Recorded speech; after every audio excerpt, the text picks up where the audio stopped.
first interview of Creative Connections. We're super excited, and make sure to go check out Julia's day in the life that is paired with this video.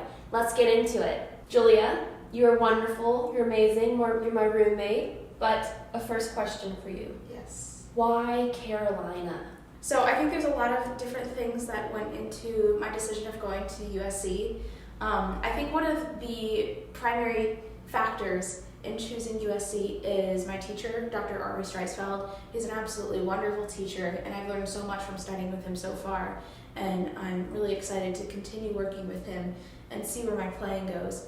I think some other factors are that it's in-state, the tuition is very affordable, which can lead to more opportunities later on after undergrad, so I think that was also a big factor in my decision.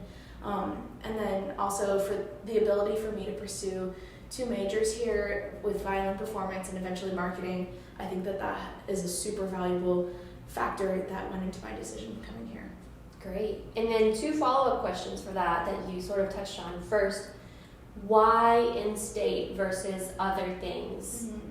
And then the second one we can come back to is what made you decide on violin and marketing? Yeah, so for the in-state question, in case not that many people know, with schools that are within your state, especially public universities, it is often much cheaper to go to a school within your state rather than outside of your state, and that's because the government wants to keep they want the retention of really great students within their state to improve their state. So the in-state tuition is much lower, which is really great for people who want to go to university or college at a low cost but still get a lot out of it and stay within their state. So I think in-state's a really good option for most people. And then a follow-up to that I would just add, there's a lot of scholarships that are specifically for in-state students, so it makes it very appealing, and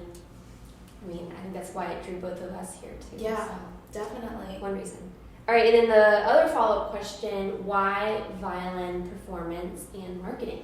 Yeah, so violin performance, individually, violin performance is really easy. I've been studying it for 7 years. It's what I love to do and what I want to pursue wholeheartedly as a career, and I'm so excited that I get to study that in college. Marketing specifically, I think is really interesting, learning how to put an organization or put yourself out into the world and promote your message so that other people can reach it and take advantage of it. So I think that's the whole aspect of marketing, especially in today's world with the internet, is so interesting. And the reason I wanted to do both of those together is because I couldn't necessarily be with only one or the other, and I also think that I want to be pursuing both of those career paths at the same time. So while I'm auditioning for different orchestras hopefully around the country, around the world, after undergrad, I'll also have a marketing job that I can rely on that can support me while I'm pursuing music in other ways. So I think having both would be a really good balance for me, and I also really like both subjects. Yeah, that's awesome. Going off of that, what are some of your long-term goals or aspirations? Mm-hmm. So career-wise, I want to be an orchestral musician. I think that is just the most exciting thing that I can do with violin at the moment. And of course, I'd love to teach and to play chamber music and all those things, but my main goal is to be an orchestral performer. And then with marketing, I'm still kind of figuring it out, but I definitely want to work for a nonprofit organization and help promote their message and work for them. I think that would be a really, really great thing. Awesome. All right, the next one, switching gears a little bit, what has been the most rewarding part of your time here so far? Mm-hmm. Oh, there have been so many great things so far. Like even in freshman year, we've done so much. We've had so many amazing opportunities. I think definitely the things that we're doing that are more educational, those opportunities, like we got to go to the Midland Arts Conservatory and we got to present a we created a presentation about musical mixture, and we presented it to these like 7th through 9th graders.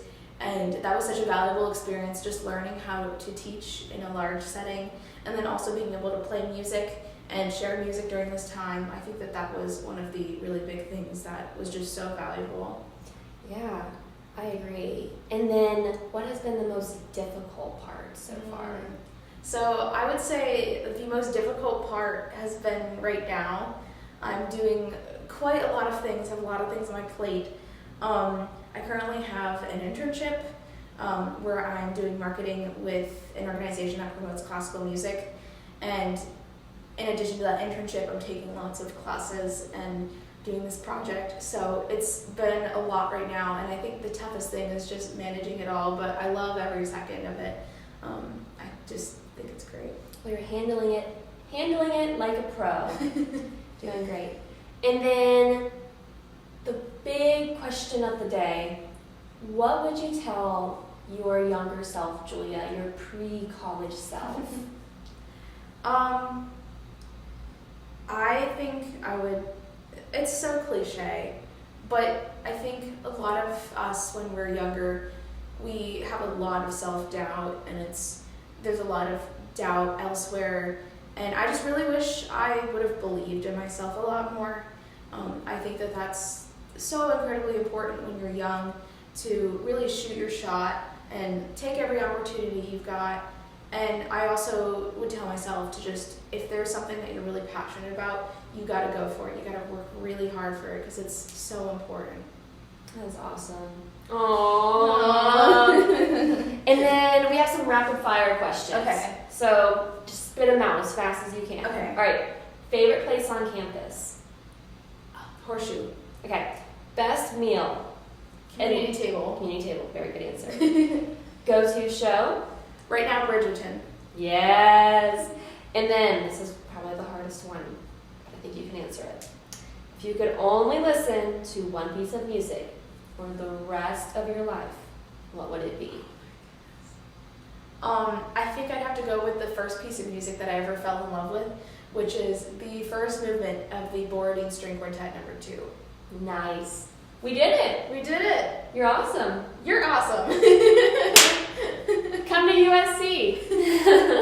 If you want to see a little bit more about what it's like to be a violin performance and marketing major at UofSC, you can go check out my day in the life video, which will be linked at the very end of this video. Thank you guys so much for watching this interview. I really had a lot of fun being interviewed by Ellis, and you should go check out Ellis's interview right after this, as well as her day in the life. Thank you so much for watching. Bye!